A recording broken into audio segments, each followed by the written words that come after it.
Hey fam, magandang gabi at today or tonight pupunta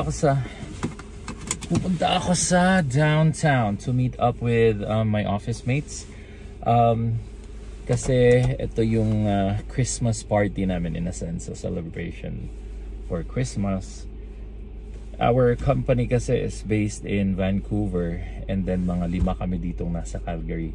So good thing is nag-set up pa rin sila ng Christmas party, although 4 or 5.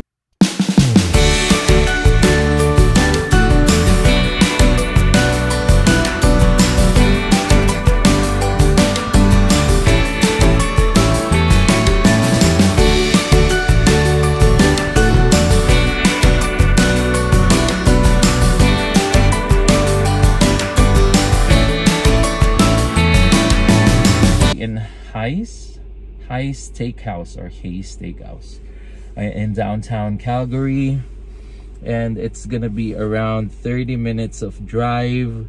Sana hindi masyadong traffic and wala masyadong disgrasya, kasi alam naman natin na it's snowy here in Calgary, super winter na, namumuti yung mga kalsada talaga, and madaming mga news about mga breakdown or mga sasakyan na nasa ditch kasi madulas ang daan. So madaming factors yan. It's either wala silang winter tires or mabilis silang magpatakbo and biglang nag-brakes or biglang liko. So madaming mga factors yan to consider para dumulas. Pero naturally madulas talaga ang daan. So we need to be very careful. So dahan-dahan lang tayo sa pag-drive, and makakarating din yan. So actually I'm running late. 6:30 na ngayon. 30 minutes estimated ng Google Maps makarating doon, pero of course hindi na consider pa yung traffic doon, and kung ano man yung parang mga kotse na nasiraan or ayaw mag-start, nasa gilid ng kalsada. So madami. So it's okay. Anyway, it's a party for us, a party of 5. And I think lahat boys yun, so I think everyone would understand the situation. So samahan nyo ako, and let's see kung gaano kasarap ang Hayes Steakhouse sa downtown Calgary. Excited na akong kumain ng masarap na steak and pasta and some veggies perhaps. So let's go!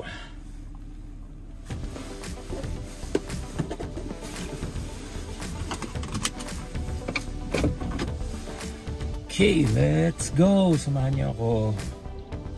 At sobrang white ng paligid. And actually first time kong mag-drive ng snow na medyo malayo. Bakit ayaw gumana ng always slow? Okay, let's try again.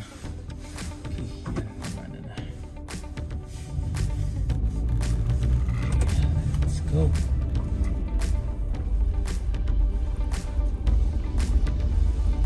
Snowy Calgary, sobrang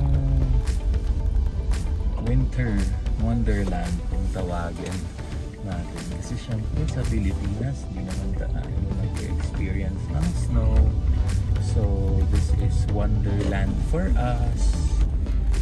Pero sa mga tiga dito, I guess hindi na siya wonderland, pero natutuwa pa rin kami kasi medyo manageable pa. Kita nyo yan, snow, grabe.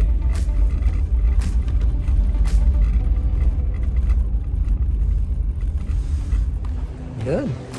Hey fam, okay, walking na ako. Grabe, around 1 hour din ako nag-drive. Siyempre dahan-dahan lang kasi tayo. So ito na ako sa downtown. Look at that. Look at that. Yeah, that's really good. Okay, konting nagmamadali lang kasi it's really cold. Masakit sa kamay. Hindi ako nag-gloves. So I'm just moving here and going on top of Hayes or Hayes? Yan, steakhouse. Alright, dito na ako. Okay, look at that. Super near.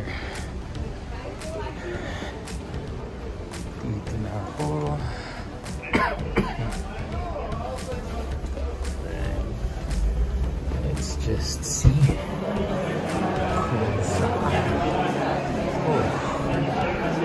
Oh, hi. Reservation ready mode? I have a reservation.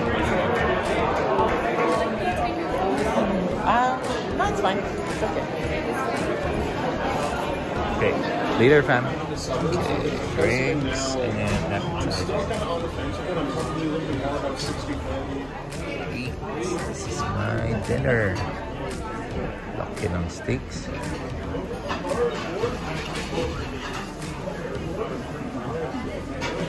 Right, so I'll see you later. Kain muna. Chris, first off, let me explain to you, humans are fallible.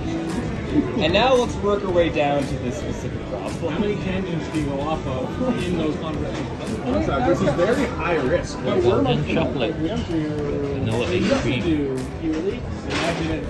Okay, so we're done with the company dinner and check it out, guys.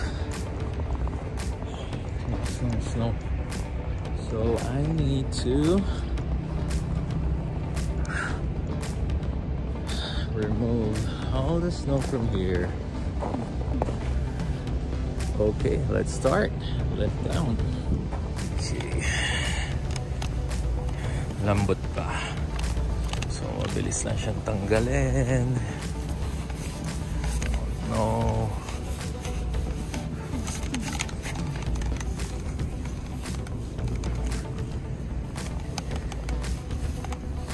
Ooh.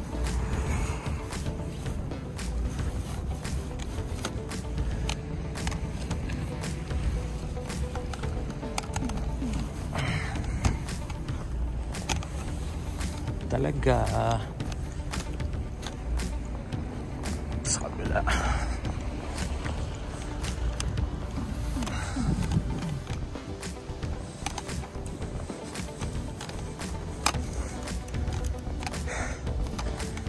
Grabe, 2 hours pa lang ako nandun, oh. Ito na. Okay. Okay.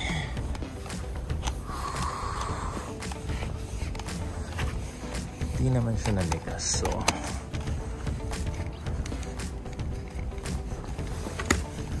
medyo okay lang naman.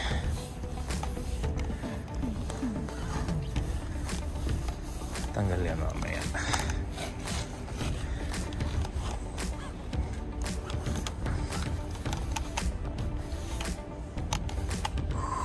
Sakit na sa kamay.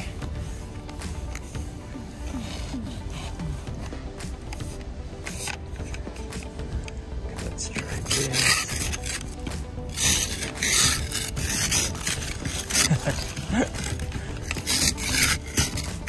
Well, wait, first time ko pala itong gagawin. So, hindi pa masyadong efficient. Oh, sakit sa kamay. Oh, man.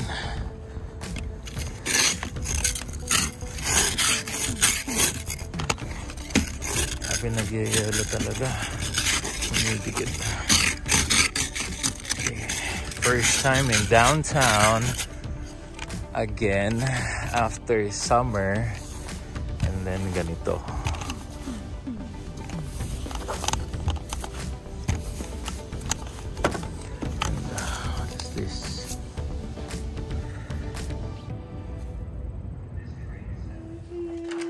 Morning, fam! You say good morning, fam! Good morning, fam! Ayan si Davan and si Lian. So, kagabi, galing ako ng mini Christmas party namin dito sa Calgary. So, yung company ko is nasa Vancouver, so nag-celebrate din sila. Wait, I'm not talking to Atticoli, Mommy. No, I'm just talking to our Alba Fam YouTube channel. You see? You say hi again? Hi, Alba fam. So, good morning dito sa Calgary and kakatapos lang namin ng breakfast. What did you eat today? Longganisa and fried? Oh, garlic? Hi. Oh, how about the Shanghai? That's for lunch and dinner, mamaya. And yeah, so maganda yung experience ko with my colleagues kagabi. Mababait sila. It's our first time. It's my first time to see them. Kasi nga full-time work from home ako. And nagdala ako ng sasakyan. So it's my first time also driving papuntang downtown. Na snowy. Sobrang lakas ng snow dito sa Calgary ngayon. So, pakita ko lang sa inyo kung gaano kalakas ang snow. Ayan. Okay. Namumuti talaga. Siguro mga, wala pa namang 1 foot to. Siguro mga a few inches. Maybe 5 inches, 4 inches of snow since last night. And ang forecast today ay 10, ano ba sabi ni Kuya Jojo Lab? 10 to 15 cm. Oh, yeah. Yeah, and then habang nililinis ko kagabi yung sasakyan, pauwi, nagkaroon ako ng surprise.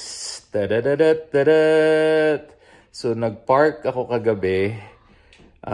Like around, ang kinuha kong ano ay 2 hours. Pero lumagpas and nawala sa isip ko na lagpas na pala kasi masaya yung usapan namin ng mga colleagues ko. So, ang presyo ng parking dahil lumagpas ako ay $83.15. So, more or less that's 3,000 or 3,500 pesos. Nakakatawa kasi second time kong nagka-ticket and sa ibang bansa pa, lagi. So, parking ticket lang naman to. Ang first time experience ko ng ticket ay nung pumunta kami ng Australia like maybe 7, 8, 10 years ago. Yun yung first kong experience. I think 8 years ago. Yeah. So, yun, mahal-mahal. Mas mahal. Kasi speeding ticket siya. Kasi sinusundan ko lang yung kapatid ko na nasa Australia. Pag nagda-drive kami, so from Scone, which is in New South Wales, going to Sydney. Oh no, from Sydney pala kami nun, going to Melbourne. So papasok ng Melbourne, doon kami nahuli. So $330 ata yun. Kasi speeding ticket siya.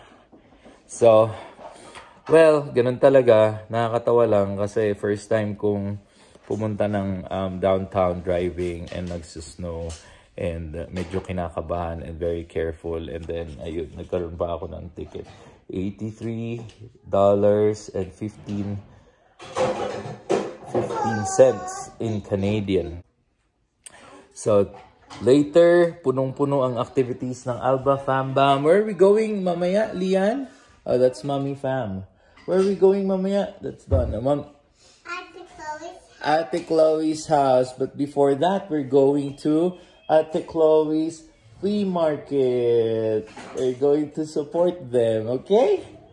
Opo, alright. Okay, so see you later, Alba Fam. Na-share ko lang kasi it's a funny experience and second time sa buong buhay ko. Sa Pilipinas, never akong nagkakaganito. No speeding ticket, no one-way ticket, nothing. Pero dito sa Canada, nagkaroon ako ng parking ticket lang naman. Wala naman tong ano, walang demerit points, walang kahit na ano. It's just that you need to pay. And I already paid. So, see you later!